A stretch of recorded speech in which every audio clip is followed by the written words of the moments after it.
कि बड़े दिनों बाद बाइक चलाने को मिलेगी, पर वहीं दूसरी तरफ दुखी इसलिए हुआ कि बाइक मिली भी तो ऐसी तेज बारिश में अगर खराब हो गई तो इसकी चपत भी उसके सिर पर ही पड़ेगी।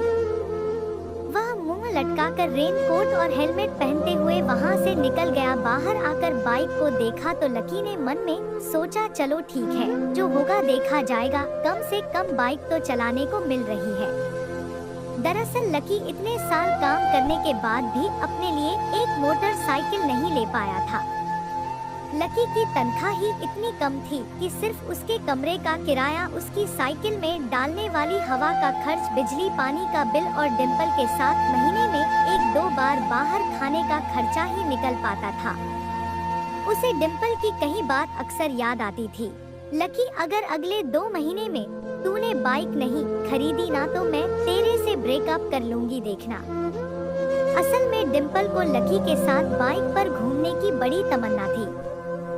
लकी की इस उजाड़ जिंदगी में एक वही तो थी जिसके लिए जिंदा रहने को उसका जी चाहता था। जब भी वह उससे बाइक की बात करती तो लकी डिम्पल की इस बात को हंसकर डाल देता था। वह अपने मन में इस बात को अच्छे से जानता था कि डिम्पल उससे बहुत प्यार करती थी और वह उसे कभी छोड़कर नहीं जा सकती थी।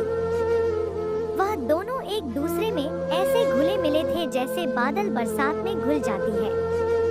लकी को डिम्पल बहुत पसंद थी और वो उसके लिए दुनिया जहां की खुशियां खरीद कर ला देना चाहता था। वह चाहता था कि एक दिन वो डिम्पल को प्लेन में बैठाए, लेकिन उसके यह सब ख्वाब इस कम तनख की नौकरी की वजह से कभी पूरे नहीं होने वाले थे।